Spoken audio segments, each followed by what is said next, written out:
holiday spending without breaking the bank.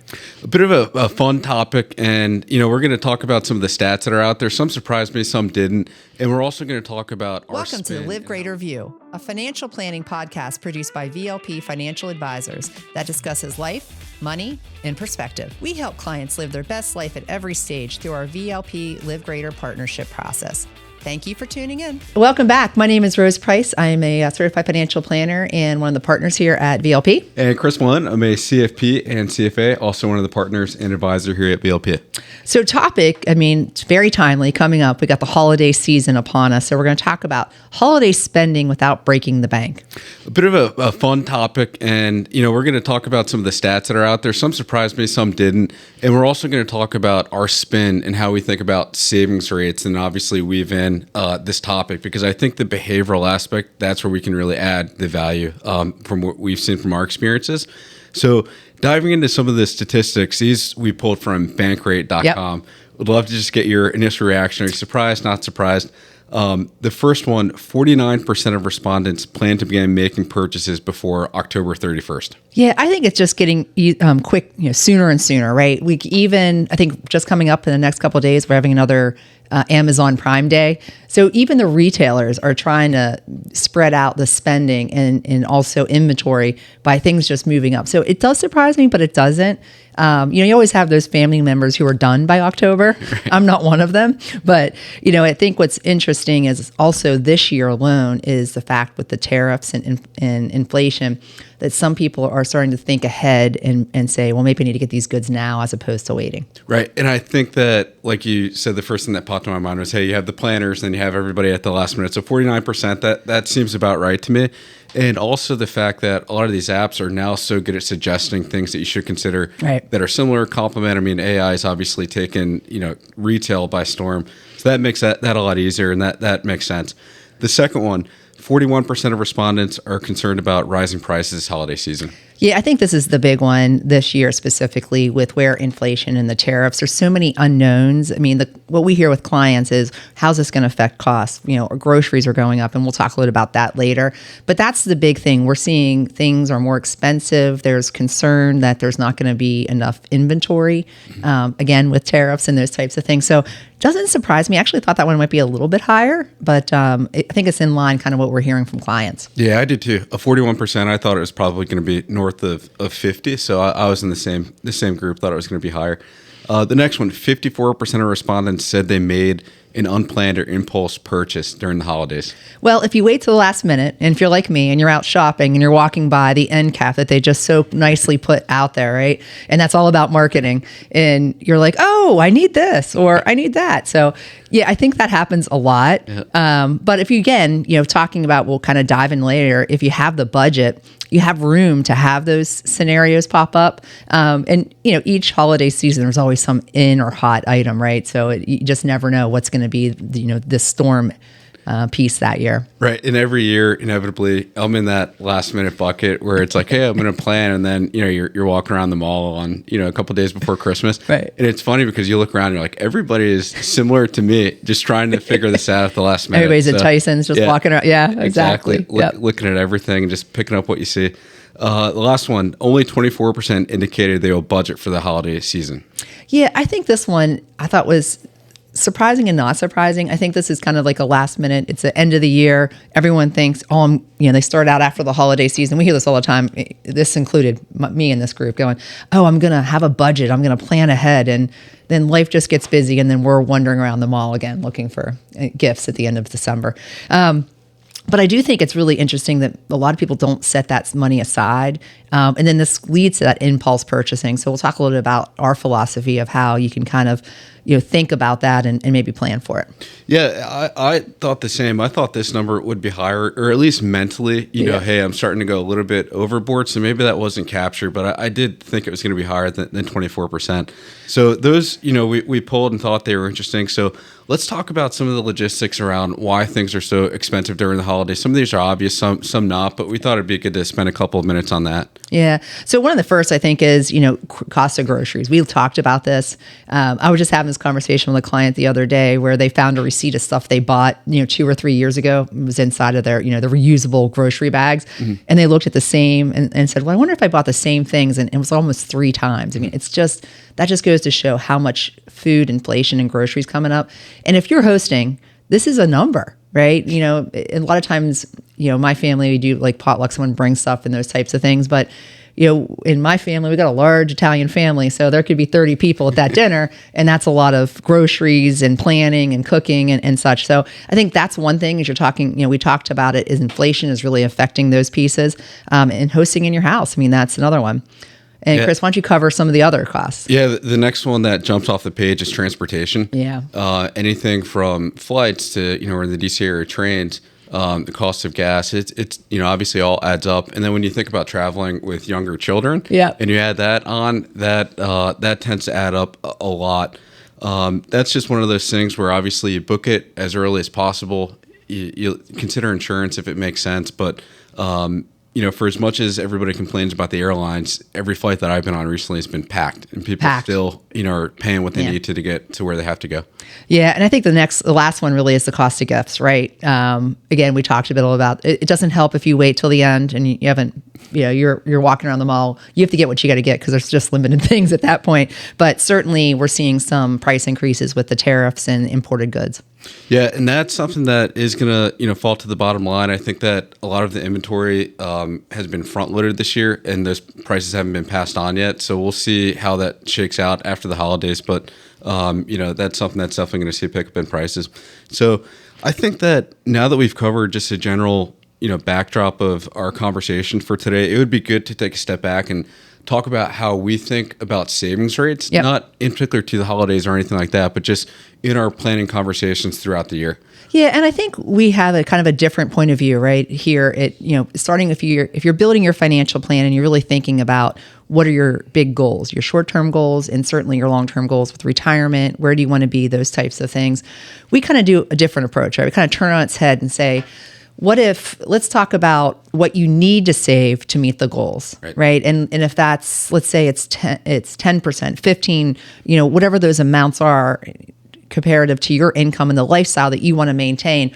And then after that, we kind of tell clients, spend the rest.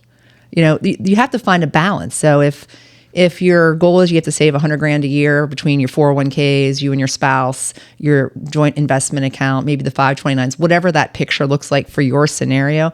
After that, the disposable income is disposable income. And you can use those for the things that, you're going to enjoy, the experiences that you and your family might find, important to them. Right. And I think through the conversations that I've had with clients over the years, when I think about how this tends to work out on paper, we're fortunate to work with a lot of type A clients, and they know, hey, on the retirement side, I need to be saving for retirement, and the government gives you the maximum that you can put into a 401k plan, for example. And they know, hey, that's my goal. I need to hit that, and eventually they do.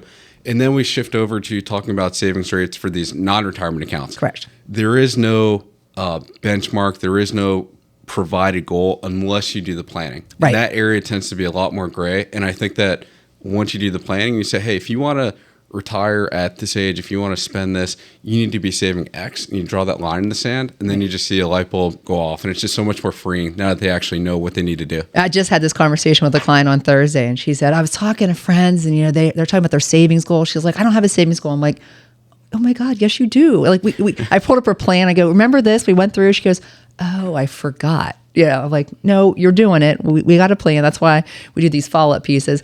And I also think, kind of my philosophy, as I always tell, my kids that they get love, education, and memories. So for me, and we'll talk a little about that, the big thing is they don't really need stuff much anymore. So it's about how do we take that disposable income and we create memories that they're going to be able to carry on. So we'll talk a little bit about how that works later in here. But, again, I think going back to your point, starting with the planning really can lead into how these things can put you in a better position for the holidays. For sure. So thinking about different ways to plan throughout the year, something that's worked out a lot for clients is what's known as sinking funds. Yep. are essentially setting money aside for the holidays or other bigger trips throughout the year. So it'd be nice to hear you talk about that or give a couple examples. Yeah, for clients who really need that mental and visible separate account, I say, look, let's go find a high yield savings account. And all of them, you can have as many high yield savings account as you want, and you can name them. So I tell clients, look, if you need a vacation fund, so that gives you the ability and it frees you to go schedule those vacations. Otherwise, you're not going to do it. Let's do that. Let's set money aside. Let's put it in that. It's a goal, so let's put it in there. If you have a budget that you really want to think about or have for whether it's holiday spending, travel, those types of things, just have a separate account and fund it. And you can fund it throughout the year. Some companies, this is something you can do through your company. They'll have this as one of your abilities to save into a savings account. Usually the rates aren't going to be as good as you would get in a high yield savings account, but that's something we really encourage clients is whether you want to put something in monthly or if you have a bonus or you get a tax refund, this gives you that flexibility to fund those accounts and move forward. And what I love about what you just said there is how not only you're customizing the names, but you're customizing the savings cadence. Yep. Because I've had situations where for whatever reason, prospective clients or new clients think that, hey, I have to be saving X monthly or quarterly. And that obviously all goes out the window. It all varies based on how you're compensated, what your pay structure is like. And then obviously that's tailored, to the situation. So I've had situations like that. Instead of a sinking fund where it's monthly, it's, hey, I'm paid quarterly or my bonuses are twice a year or something to that effect. And we just say, well, save this for vacation and holidays and stuff like this, and then the rest for longer term investments. Yeah. And in the flip side, if you're retired, right, and then you have income coming in, whether that's your Social Security and your pensions, but you also have required minimum distributions if you're at that age. We have a lot of clients who I say, look, we'll just do this in January, February, and let's refill those buckets. Right. It's very interesting. I mean, we have clients who have no problem saying, oh, this bucket, I can figure everything out, have it in my joint checking account or individual account, and I know what it's going to be for. But some clients really need that separate bucket to give them the ability and freedom to say, okay, I can travel or I can spend this on gifts and donations and charity. Right. Very cool. So when we're recording this episode, it's early October. We know this is going to come out towards the holidays. It's already fall. The year is flown by, like it always does. So what thoughts do you have just for the listeners as far as what can we do at this stage? Yeah, at this stage, look for the specials and the discounts, right? Is there things in Prime Day?